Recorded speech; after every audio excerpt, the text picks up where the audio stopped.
আসসালামু আলাইকুম। আমরা যারা অনলাইন বিজনেস করি তারা আসলে অনেক সময় অনেক প্রবলেমের সম্মুখীন হই। কিন্তু সময় স্বল্পতার কারণে কখনো সেগুলো শেয়ার করা হয় না বা অনেক সময় দেখা যায় যে সেগুলো আমরা পোস্টও করতে পারি না। বাট আজকে এই ঘটনাটা শেয়ার করার একটাই উদ্দেশ্য, এতে করে অনেকেই যারা অনলাইন বিজনেস করে তারা সচেতন হতে পারবে। তো রিসেন্টলি এক আপু আমাকে নক দিয়ে একটা ড্রেসের ছবি দেয় এবং সাথে সাথে তার নাম, ঠিকানা, ফোন নাম্বার দিয়ে আমাকে বলে যে অর্ডারটা কনফার্ম করার জন্য। না, আমিও বলি যে ঠিক আছে আপু, আপনার অর্ডারটা কনফার্ম করা হলো। উনি ১ মিনিটের মাথায় আমাকে আবার একটা মেসেজ দেয়, দিয়ে বলে যে আপু ঠিক আছে, আমাকে একটা বিকাশ নাম্বার দিন। আমি টাকাটা তো যদি খরচ হয়ে যায় এজন্য আপনাকে অ্যাডভান্স টাকা দিতে চাচ্ছিলাম। তা আমি বললাম যে ঠিক আছে আপু, আমি তাহলে আপনাকে বিকাশ নাম্বারটা দিচ্ছি। তো ওনার আগ্রহ দেখে তখনই একটু সন্দেহ হলো, কজ বর্তমানে কোনো কাস্টমার মানে ক্যাশ অন ডেলিভারি ছাড়া যেখানে ড্রেস নিতে চায় না, উনি একটু বেশি আগ্রহ দেখাচ্ছিল টাকা দেওয়ার জন্য। তো আমি ওনাকে নাম্বারটা দিলাম, দেওয়ার সাথে সাথে উনি আমাকে কি করলো, একটা নাম্বার থেকে মেসেজ দিল যে ইউ হ্যাভ রিসিভড মানি। মানে উনি এডিট করে একটা মেসেজ, বিকাশের একটা মেসেজ এডিট করে উনি ওনার নাম্বার থেকে আমাকে পাঠিয়েছে। মানে উনি ভেবেছিল হয়তো আমি ওনার চালাকি ধরতে পারবো না। তা আমি তো প্রথমেই ওনার নাম্বারটা দেখেই আমি বুঝে গেছি যে উনি আমার সাথে চালাকি করছে। আমি বললাম যে হ্যাঁ আপু, টাকাটা এসেছে, আমি জাস্ট দেখার জন্য যে উনি কী করে। তো উনি বললো যে ঠিক আছে আপু, কত টাকা গিয়েছে।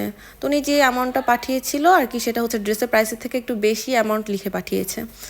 তা আমি বলার পর উনি বললো যে ঠিক আছে আপু, তাহলে আমাকে বাকি টাকাটা দিয়ে দিন। আমি বললাম যে ঠিক আছে আপু, আমি তাহলে আপনাকে ফ্রি হয়ে টাকাটা দিচ্ছি।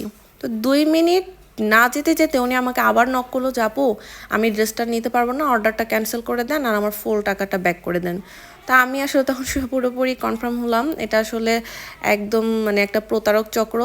এরা বিভিন্নভাবে বিভিন্ন পেজগুলোতে গিয়ে এরকম করে ড্রেস অর্ডার করে করে দেন নেব না বলে এভাবে মানে টাকা নেওয়ার চেষ্টা করে। তো অনলাইনে যারা বিজনেস করি আমাদের সকলের আসলে এই ব্যাপারটাতে সচেতন থাকা উচিত, যাতে করে এই ধরনের প্রতারণার ফাঁদে আমরা অনলাইন বিজনেসম্যান যারা আছি কেউ যাতে এই ফাঁদে না পড়ি।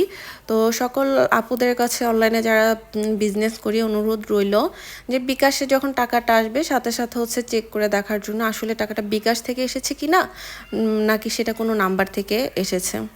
আমি আসলে খুবই শকড যে মানুষকে ঠকানোর জন্য বা কত ধরনের প্রতারণার ফাঁদ করে।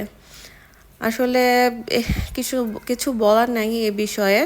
একটা কথাই বলবো যে মানুষকে আসলে ঠকিয়ে কয়দিন, আমরা পৃথিবীতে আছি আর কয়দিন রে ভাই, যে কোনো সময় আমাদের মরতে হবে। তো মরার কথা চিন্তা করে এই ধরনের প্রতারণা থেকে আমরা দূরে থাকি।